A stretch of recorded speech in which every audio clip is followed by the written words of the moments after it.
සීරීමක් සිද්ධ වෙවි ආපසු තමන් ගේ කිලෝමීටරයයි කාලක් විතර යනකොට තමයි මහ වේගය තමයි ගල් ඉස්සර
දේව මණ්ඩලයට අනුමෝදන් වෙත්වා. සාදු සාදු සාදු. දුර්ලෝකාග්‍රෝ ශාන්තිනායක මාමෑණී ලෝතර බුද්ධයන් වහන්සේ ඇතුළු අටි සිටු කුරුළු සාමයේ මල්පහන් සුවඳුන් පූජා වේවා වේවා. එයින් අපේ සිත රැස් කරගන්නා වූ ගුණ සම්භාර ධර්මයේ පළමුව සුමන්දී මහ රාජෝත්තමයන් වහන්සේට අනුමෝදන් වෙත්වා. සම්බුද්ධ පාද වර්ලංචන සෝභිතම් මිහි වාසෝ සමත්ත නිමුද්දේ දේව රාජා පුණ්‍යාන් මෝදී දන් සුමනා විදානෝ කාලේතුම සතසාතේතාවන්ති. සුමන්දී මහ රාජෝත්තමයන් වහන්සේ මේ ගුණ සම්භාර ධර්මයේ මේ උතුම් වූ චතුරාර්ය සත්‍ය ධර්මය අවබෝධ කරගෙන ප්‍රාර්ථනීය බෝධියෙන් නිවන් දකිත්වා. මෙම දේවල ආරක්ෂා කර දෙන්නා වූ ත්‍රිපරාස්ත විරුපාක්ෂ වෛශ්‍රවණ සතරන් දෙවියන්ට ගම්පාර සිද්ධ පුණ්‍යයන් දේවතාවුන් වහන්සේටත් මේකින් අනුමෝදන් වෙත්වා. ආකාශට්ටාදී මුම්මට්ටා දේවානාගා මහිතිකා පුණ්‍යන්තං අනුමෝදිත්වා චිරන් රක්ඛන්තු ලෝක සාසන. ඒ ගුණ සම්භාර ධර්මයේ මහිමෙන් ඔබ වහන්සේලා සුතකන්තව තව පින්කස් කිරීම හේතු වේවා වාසනාව වේවා ප්‍රාර්ථනීය බෝධියකින් නිවන් දකිත්වා. සාදු සාදු සාදු. සබ්බ බුද්ධාන භාවේන සබ්බ ධම්මාන භාවේන සබ්බ සංඝාන භාවේන සදාසොත්ති භාන්තේ නක්කත්‍යක භූතානම් පාපක අනිවාරණා පරිත්තස්සාන භාවේන අන්තු දේශං උපද්දවේ. බුද්ධ ධම්ම සංඝයන් ත්‍රිවිධත්නි පීඩාරත්තාවෙන් දසබුදුරුන් වහන්සේලාගේ සත්‍යවාදී බලයෙන් සරියුත් මුගල මහ රහතන් වහන්සේගේ ආනන්ද මහ රහතන් වහන්සේගේ සත්‍යවාදී බලයෙන් සොරස්මස්ථානයේ සත්‍යවාදී බලයෙන් ශ්‍රී සුමසමදී මහ රාජෝත්තමයන් වහන්සේගේ ආශිර්වාදයෙන් රැකවරණය සතරවන් දෙවියන්ගේ ආශිර්වාදයෙන් රැකවරණය ගම්බාර සිද්ධ දුනියන් දේවතාවුන් වහන්සේගේ ආශිර්වාදයෙන් රැකවරණය ශ්‍රී පාදස්ථානයේ වැඳ පුදාගෙන අඩුම ගාන සීග්‍රීමක් සිදු නොවි ආපසු තමන්ගේ නිවෙස් වලට පැමිණීම ශක්තිය ධෛර්ය වාසනාව ලැබේවා ඒකාන්තයි සත්‍යයි. මේක තමයි මාගල් ගම් කියන්නේ. මේ මාගල් ගංගේ ඉඳලා කිලෝමීටරයයි කාලක් විතර යනකොට තමයි මහවැලිය තව ලොකු ඔයක් හම්බ වෙනවා. මේ ටිකේ එච්චර ලොකු කන්දක් නැහැ, සැර කන්දක් නැහැ. මහවැලියල කොරසෙලට කිලෝමීටර එකමාරක් විතර තියෙනවා. ඒ ටික පොඩ්ඩක් තද කන්දක්. ඊට පස්සේ කිලෝමීටරයක් විතර උඩට ගියාම සාමාන්‍ය ගානට ගිහලා පල්ලමක් තියෙන වංගු 6ක් තියෙන පල්ලම. එතනලා කිලෝමීටරයක් විතර ගියාම සීත ගඟුල හම්බ වෙනවා. මේ මාගල් ගංගෙල්ල සීත ගඟුලට කිලෝමීටර 5මාරක් තියෙනවා. ඔයාලා මේ මාගල් ගංගෙල්ල සීත ගඟුලට යනකල් වතුර උස්සගෙන යන්න එපා. මේ දිගටම වතුර තියෙනවා. වතුර අරන් බොන්න. හැබැයි මේ සීත ගඟුලේ ඉඳලා පැය භාගයක් ඇතුළත යන්න පුළුවන් මේ කුරුවිට පාරට මේ ටිකේ එක ඇලක්වත් හම්බ වෙන්නේ නැහැ. මේ ටිකේ පැය භාගයක් කියන්නේ අපි ඉස්සර විනාඩි 10න් විතර යනවා. ඔයාලට නැත්තම් යන්න පුළුවන් විනාඩි 10න්. මේ ටිකේ ඇලවල් ගැන කියන්න ඕනේ නැහනේ. ඉතින් ඔයාලා මේ සිරිපාද යනකොට මේ පාර දෙපැත්තේ තියෙනවා ගල් ගෙඩි. මෙහෙම අල්ලන්න වගේ ගලුට අත තියන්න එපා. එපා කියන්නේ ගුණගටු පිරිසුම ආමනේ ඉන්න පුළුවන්. කැලේ අපේ නෙමෙයි උන්ගිනේ කැලේ. අපිනේ උන්ගේ කැලේ ආක්‍රමණය කරලා තියෙන්නේ. ඊට සිරිපාද යනකොට ශ්‍රද්ධාවයි භක්තියයි පිරිසුදුකමයි තිබිච්චම හොඳටම ඇති. බුදුහාමුදුරන්ට මුකුත් ඕනේ නැහැ. සමන්දී හාමුදුරන්ට අපි දෙන පින් විතර ඕනේ. සල්ලි ඕනේ කපුවන්ටයි හාමුදුරුවන්ටයි. ඒක කියනවා කියලා මාත් ඒක පොඩ්ඩක් කටිය අමනාපයි. මම කපුවෙක් නෙමෙයි. මට මෙතන මේ තත්ත්වෙන් තියාගෙන ඉන්න ඕන නැහැ. වෙන දේවාලයක් ළඟට ගියාම ඉටිකොල ගෑලි. අරව මෙයා කොච්චර තියනවද බලන්න. මේ දවසකට නඩයක් හැමදාම යනවා. මම දාන්න දෙන්නේ නැහැ කාටවත්. මොකද මේ ඔයා දෙනු පරහට තමා සම්මතේ පිටා සිට කියලා මම දැන් මෙතන පොලිතෙන් කෑලි අනුකූරු කෑලි අරව මෙයා ඔක්කොම දාලා ඉවරලා මං කියනවා උඹලා කොල්ලනේ දාන්න එපා පාරේ මොකුත්. මට මූන්ට මොකුත් කියන්නේ නැහැ. මගට ගියාම අනන් උගේ තියෙන හැටි බලන්න අර ප්‍රෝටීන් වලින් කාලා අපිට මේ බණ කියනවා කියලා කියනවානේ. මම එහෙම කැමති නෑ. මම රජිර කැවියක් කරලා විශ්‍රාම ගත්ත මිනිස්සේ මේ ඔය ඔයාලා දෙන කීයෙන් හරි තමයි මේ ගල්පඩි බැඳලා මේ මහතර ඔක්කොම කරලා තියෙන්නේ. ජයවිරාය තමයි අපේ ගයිඩ් කියලා කියන්නේ. අපි එක්කගෙන ආවේ මාලිම්බල ට්‍රී ෆැක්ටරි එක ඉඳලා ලොරියේ. ඉතින් ජයවිරාය. ඉතින් ඔන්න ඔයගලන්ටත් එන්න පුළුවන්. නම්බර් එක කියන්න. 076යි 987යි 5005. හරි. ඔන්න ඉතින් නම්බර් එක තියෙනවා. කෝල් එකක් දීලා එන්න. උඩදැරණිය කියලා මාර්ගයේ ඉන්න ඕන නම් මාලිම්බඩ උඩදැරණිය කියලා පාරේ සිරිපා කරුණා කරන්න ඕන. ජයවිරායට කෝල් එකක් දෙන්න. එහෙනම් thank you. අපි යන්නම් ගිහින් එන්න. ආයි හම්බෙමු. උස්සන්නයි. එහෙනම් සමන්දේ හම්දුනාගේ පිටයි. අපි ඉහළට කරුණා කරනවා.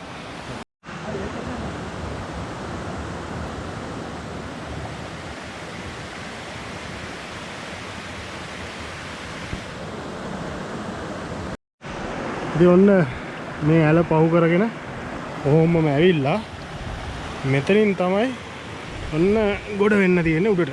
ඔන්න දැරණිය ගල උඩ මාලිම්බඩ පාර. එහෙනම් ඔන්න සවන්දේ හාමුදුරන්ගේ පිහිටයි කරුණාවයි කියලා. එහෙනම් අපි උඩට කරුණා කරනවා. එහෙනම් උඩදී හම්බෙමු. ඔන්න ඉතින් දරණියගල උඩමාලිම්බඩ පාරේ අපි ගමන සාර්ථකව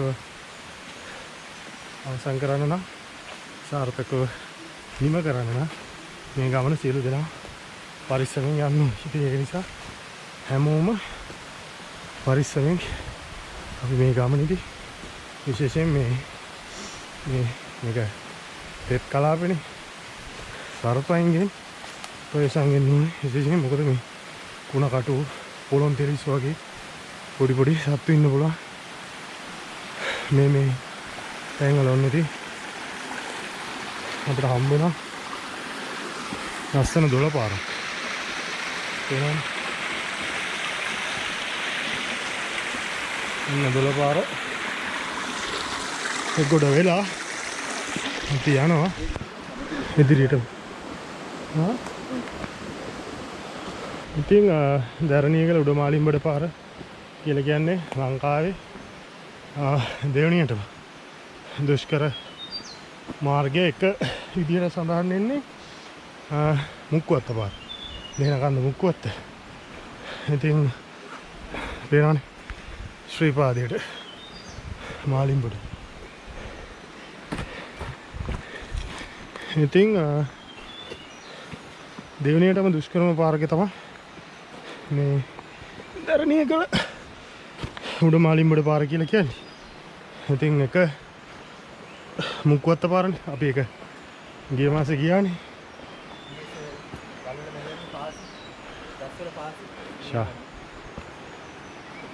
ඉතින් මේ පාර හිතුවා යන්න කියලා මාලිම්බඩේ. ඒ දෙවණියටම තියෙන දුෂ්කරම පාර.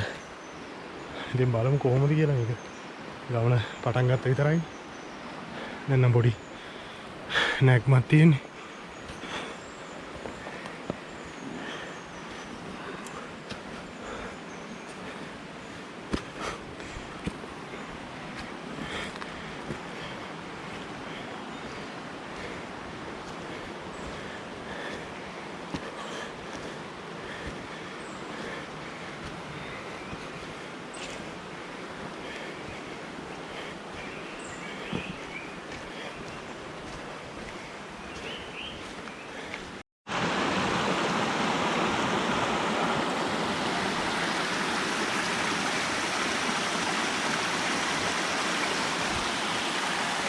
ඉතින් පේනවනේ වතුර නම් ඕනේ නැහැ. කිලෝමීටර් 5ක් යනකම් වතුර නම් අවශ්‍ය නැහැ කිව්වා. වතුර තියෙන ඕන තරම්.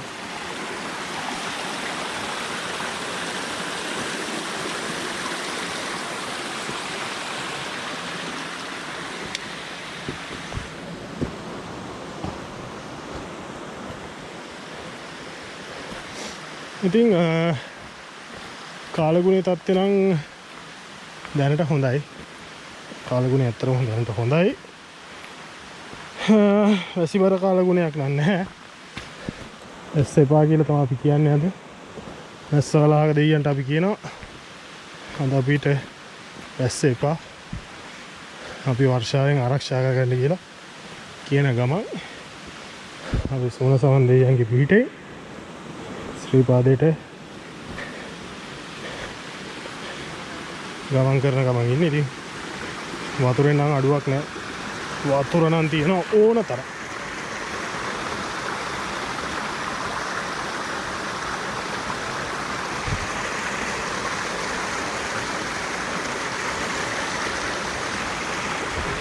පේනවනේ වතුරෙන් අඩුවක් නැහැ මාලිම්බඩ.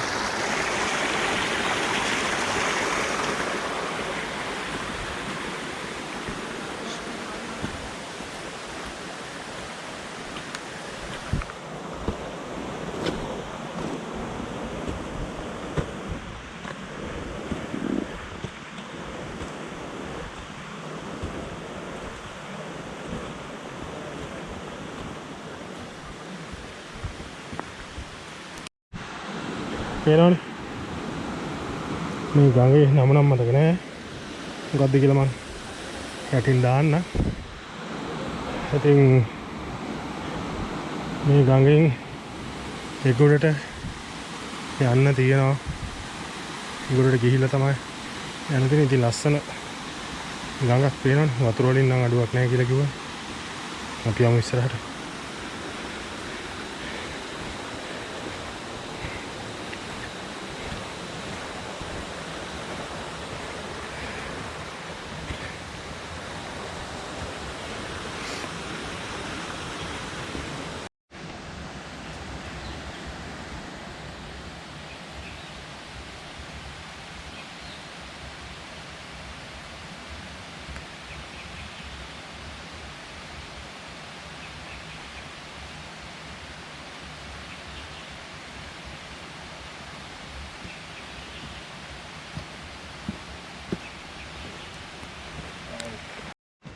මේ පේනව නේද? කොහොමද පාසි? මේ ගහේ පාසි බැඳිලා තියෙනවා අවුරුදු ගාණක් තිස්සේ. ඉතින් මේ තව જાතියක්. ඉතින් මාලිම්බඩ වැඩිම වර්ෂාපතනය ලංකාවේ 아무තුන් කියන දෙයක් නැහැ නේ. පේනවා මේ වැඩිම වර්ෂාපතනය කියලා කියන්නේ ඉතින් මේ වගේ තමයි මේ. නිකන් ප්ලාස්ටික් වගේ.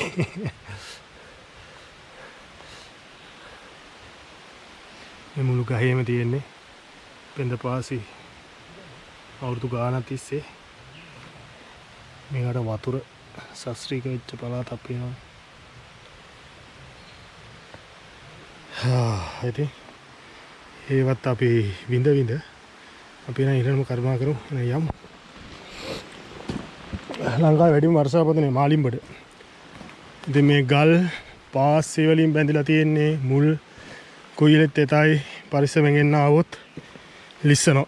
ඇත්තටම ලිස්සනවා. මේ අපේ ටීම් එකේ එක්කෙනෙකුත් දැන් ලිස්සුවා. ඉස්සලා පොඩ්ඩක් වැටුන්නේ නැහැ වෙලාවට. ඉතින් ඒ නිසා මේ ආවොත් පරිස්සමෙන් පේනවනේ මේ මුල් වල තියෙන තනිකර පෙඳ පාසි. මුල් වලට නම් අඩිය තියන්න නැත්නම් ගල් වලට අඩිය තියන්න නැත්නම් පුළුවන් තරම් පරිස්සමෙන් යන්න.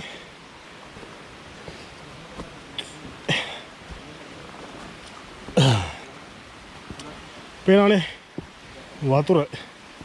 මම කියන්නේ ඉතින් වතුර වලින් අඩුවක් නැහැ කියලා. මාලිම්බඩ කියන්නේ ඉතින් වතුර නම් වතුර.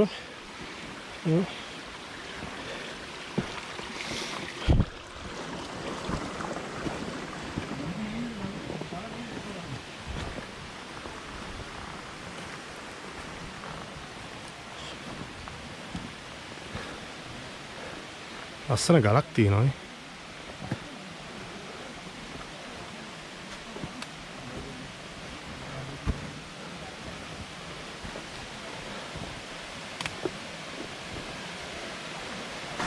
අපි ඉතින් මෙතන නවත්තිලා උදෑසන ආහාර වේල ගන්න තමයි හදන්නේ. ඉතින් වතුර දින ඕන තරම්. ඉතින් ලස්සන සුන්දරත්වයේ විදින ගමන් අපි උදෑසන ආහාර වේල ගමු අපේ. අපි බලමු මොනවද උදෑසන ආහාර වේල තියෙන්නේ කියලා අපි බලමු. ඉතින් උදේ කෑම කිරිකොස් සම්බෝල තිබ්බඩු. ඉතින් රාජ භෝජන වගේ තමයි ඉතින් අපි මස් මාංශ වලින් තොර වෙලා ඉන්නේ මේ සතියේම. ඉතින් ඔන්න ඉතින් අපේ උදෑසන ආහාර වේල මේ වගේ ලස්සන සුන්දර පරිසරයක ඉඳගෙන අපි රස විඳිනවා. එහෙනම් කමු.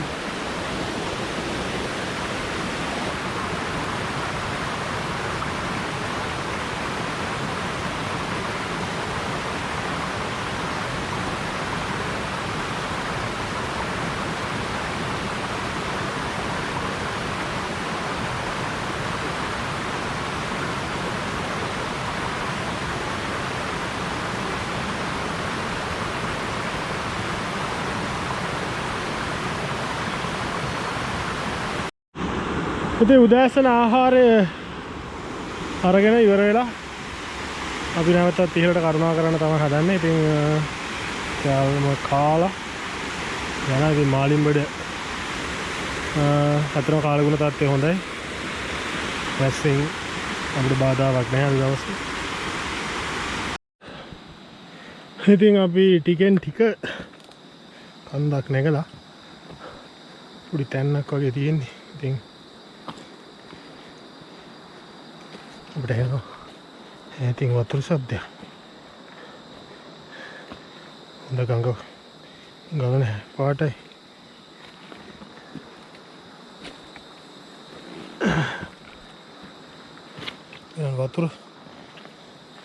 වතුරෙන් අඩුවක් නැහැ.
ඉතින් උඩමාලිම්බඩ පාරේ එනකොට අපිට හම්බ වෙනවා සුවිශාල ස්ථානයක්. මේක මේ මොකද්ද ගල් දෙකක් දෙපැත්තේ තියෙනවා, මැදින් මොක වගේ තියෙන තැනක්. ඉතින් මේ උඩමාලිම්බඩ අයිකන් එකක් තමයි මේක. ඉතින් ඔන්න උඩමාලිම්බඩ යනකොට හම්බ වෙන දෙපැත්තෙන් යද්දි හම්බ වෙන ගල් දොරක් වගේ දෙපැත්ත.